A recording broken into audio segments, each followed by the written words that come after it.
Si te fana fana lady, lady, lady, Fifi Fanta,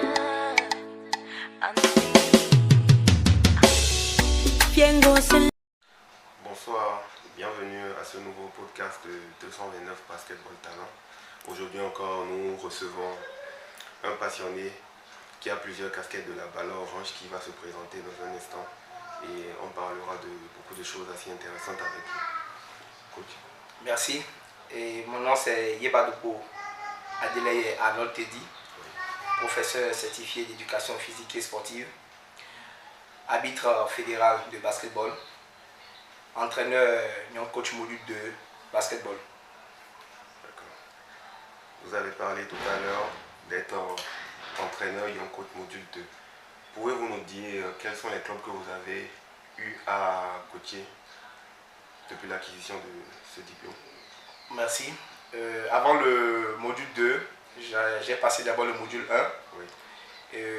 Je l'ai eu quand j'étais en stage dans la commune de Sabalou, où j'ai encadré l'équipe scolaire de Sabalou pour plusieurs compétitions. Oui. Après ça, j'ai passé le concours d'agent contractuel de l'État, où j'ai été affecté à Parakou, où j'ai eu mon module 2. Et depuis que je suis arrivé à Parakou, j'encadre l'équipe de Real Sport de Parakou. Et cette équipe avec laquelle j'ai toutes les catégories, de la catégorie cadette jusqu'à la catégorie senior. D'accord. Vous avez parlé tout à l'heure de Real Sport Club avec lequel beaucoup de personnes vous ont connu sur diverses catégories, que ce soit jeunes, seniors et tout. L'aventure avec Real Sport a été agréable pour vous? Je vous remercie pour cette question. Oui. Et je pense que si je considère le fait que je suis venu au basketball par passion et par détermination, et j'ai beaucoup appris au sein du club Real Sport, et l'aventure a été vraiment enrichissante, de beaucoup d'expériences aussi bien positives que négatives. Mais dans l'ensemble, il en ressort beaucoup de compétitions dont nous avons été victorieuses, avec surtout les catégories d'âge junior, en homme comme en dame. Et ce travail au sein de ce club Real Sport s'est couronné par des efforts, même si à la fin, au niveau de la ligue professionnelle, que nous avons commencé par disputer depuis 3 ans, nous avons été cette fois-ci, l'année passée, relégués en deuxième division. D'accord. Le volet professionnel, parce que vous avez notifié que ça fait effectivement 3 ans que vous êtes là et nous tenons à vous dire merci parce qu'en 3 ans vous vous êtes fait une renommée, que ce soit dans la zone nord comme sur l'étendue du territoire. Pouvez-vous nous dire où avez-vous trouvé la force de pouvoir porter cette équipe assez haute et comment avez-vous pu gérer l'effectif pour en faire une équipe, bon, je ne dirais pas nationalement connue, mais plus ou moins pas nouveau aux yeux de certains? Parce qu'actuellement, quand on parle de Real Sport, on vous voit et ensuite on voit l'effectif. Donc, quel est le mot de réussite, quel a été le mot qui vous a permis de faire de cette équipe une grande équipe? Merci. Je crois que la première saison professionnelle de Real Sport Basketball a commencé avec l'arrivée de Chabi Bouko Arabou, dénommé qu'on surnomme la Dunga.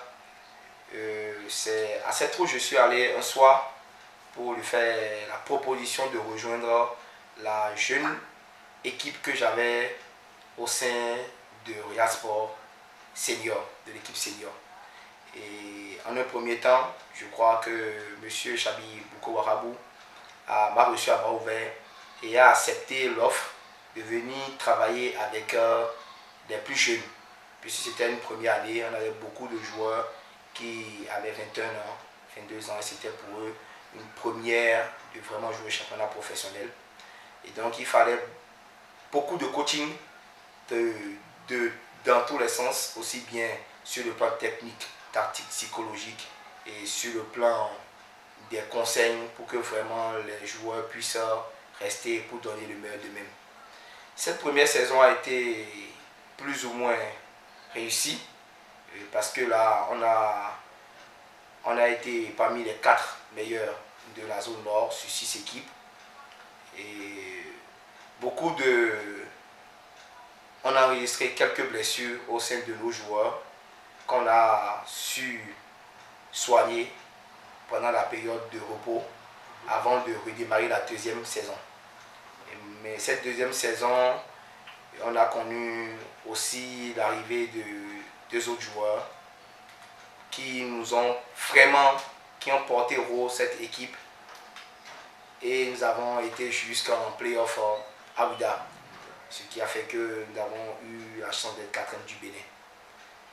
Et les problèmes ont commencé à ce niveau, et parce que moi, ma vision était maintenir les joueurs, leur proposer des salaires pour qu'ils puissent rester, faire des recrutements internationaux, 1 ou 2, pour que vraiment l'équipe se porte meilleure. Parce que après cette saison, on avait des joueurs qui devaient aller continuer leurs études au Ghana, d'autres qui devaient aller dans d'autres pays. Donc on avait perdu en effectif. Mais cette vision n'a pas été épousée par le président du club. Et donc on a laissé partir 3 grands joueurs, 3 joueurs titulaires du club. Parce que les moyens qu'on leur proposait n'étaient pas, sans vous mentir, à la hauteur du sacrifice que ces joueurs consentaient pour le bien-être de l'équipe. Moi-même, j'étais parfaitement d'accord avec eux, mais j'étais seulement le technicien de l'équipe. Je ne prenais pas de décisions, par rapport à l'évolution de l'équipe, par rapport au recrutement. Je proposais seulement, et les dirigeants acceptaient ou refusaient mes propositions. Et donc, ça fait que le début de la 3e année a été vraiment difficile. Okay. On a perdu 3 joueurs titulaires.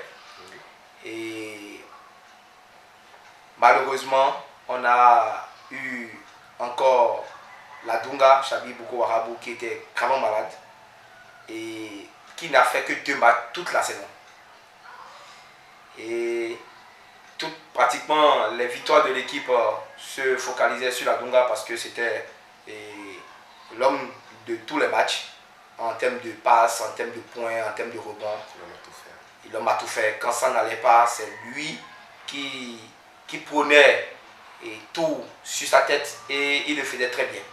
Donc, puisqu'il était souffrant, donc les 2 matchs qu'il a forcé pour jouer, c'est vrai qu'on a gagné ces matchs, mais le trou était déjà là. On avait déjà eu beaucoup de défaites, puisqu'on était obligé de ramener certains joueurs de la catégorie U20 qui sont montés en senior. Donc, n'ayant pas trop d'expérience, ça nous a coûté notre relégation en 2e division. Ok. La relégation qui est survenue au vu du format proposé l'année dernière par la fédération, où il fallait qu'une équipe professionnelle, au vu du format proposé, descende. Et ce n'était pas une nouvelle assez agréable, mais il s'est fait que c'est Ria Sport qui est descendu. Comment abordez-vous, plutôt, quelles sont plutôt les visions de Ria Sport? Contentez-vous, avez-vous pour intention de vous battre et de revenir à l'élite, ou bien avez-vous des idéaux un peu différents qui ne sont pas connus du public? Bon, je crois que la première cible qui est touchée par cette relégation, c'est la jeunesse. C'est les joueurs de Ria Sport qui, pour la plupart, sont là à cause de la passion qu'ils ont pour le basketball. Parce que lorsqu'on va parler de traitement salarial, c'est vrai qu'ils ont été payés, mais ce paiement n'a rien à voir avec les équipes bien nanties qui, avec un salaire, l'homme pourrait quand même se débrouiller pendant 1 mois. C'était des propositions de salaire juste pour pouvoir payer son loyer, et ça faisait que les joueurs étaient déjà un peu découragés.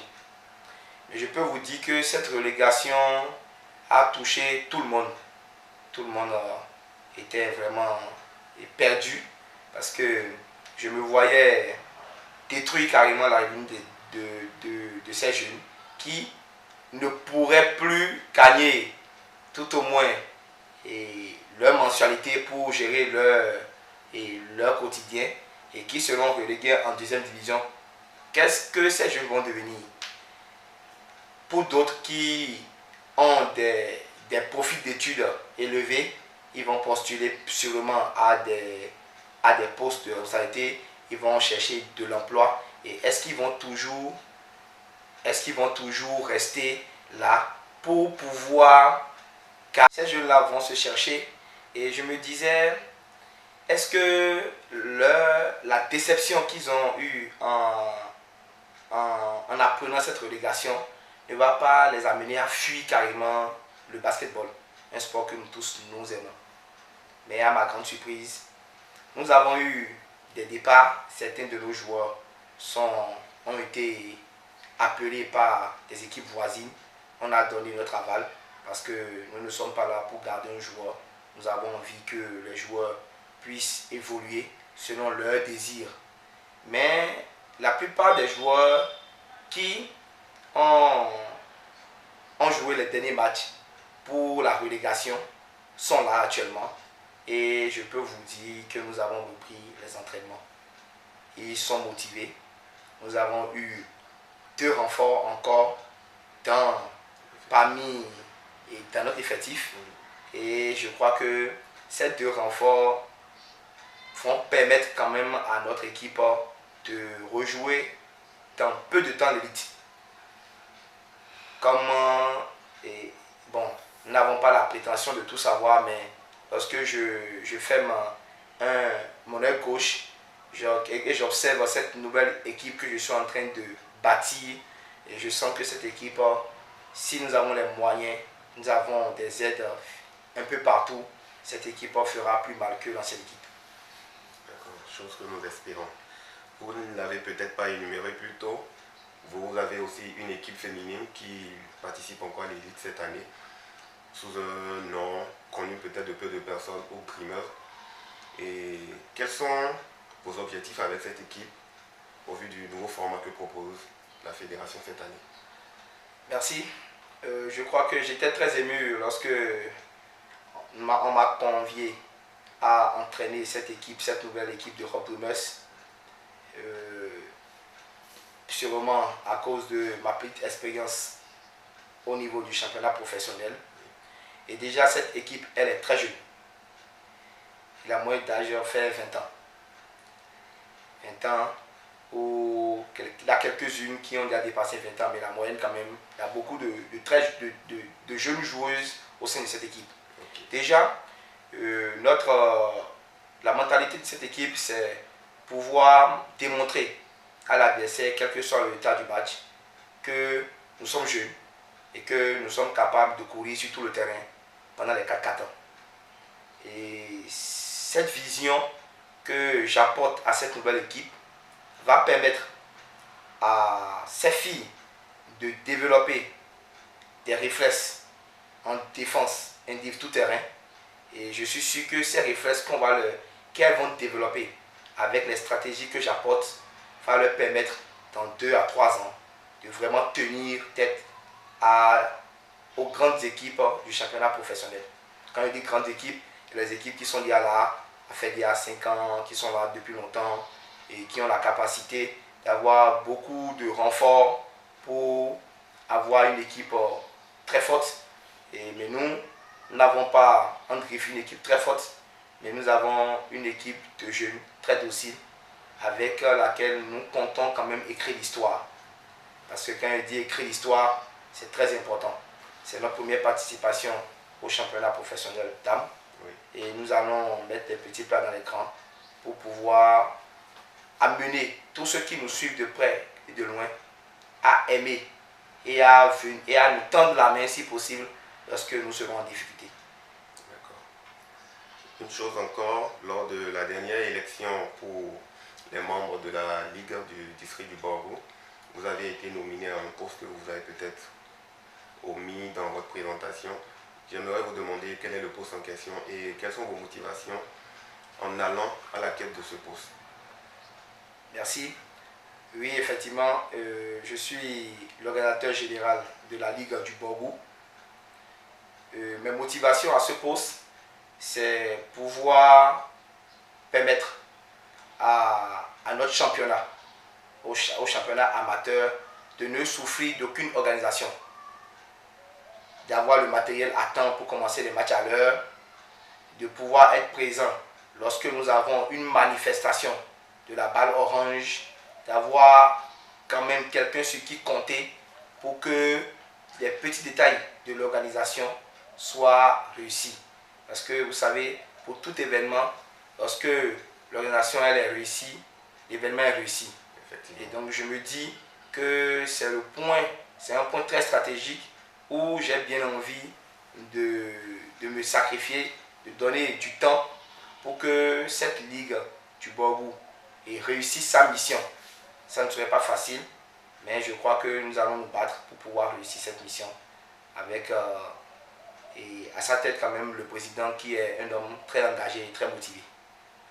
D'accord. Avez-vous un mot de fin à nous dire? Si, je crois que c'est le moment de remercier la Fédération béninoise de basketball, à sa tête le docteur Ismaël Onifale, qui ne cesse de faire des efforts pour le rayonnement du basketball béninois, surtout septentrional. Nous allons nous battre en tant que coach pour que ces efforts ne soient pas vains, pour que nous puissions présenter une qualité de jeu différente des années antérieures, pour que toutes ces formations que la fédération met pour recycler les entraîneurs, aussi bien les arbitres, que quand même nous puissions mettre un système en place pour que à la fin de cette saison, que toutes ces formations que nous aurons suivies ne soient pas faites. Nous allons nous appliquer pour que ces formateurs soient quand même fiers de nous, apprenants qui étions à ces formations. Je vous remercie et à la prochaine. Merci à tous de nous avoir suivis. Nous vous espérons présents pour le prochain épisode de notre podcast.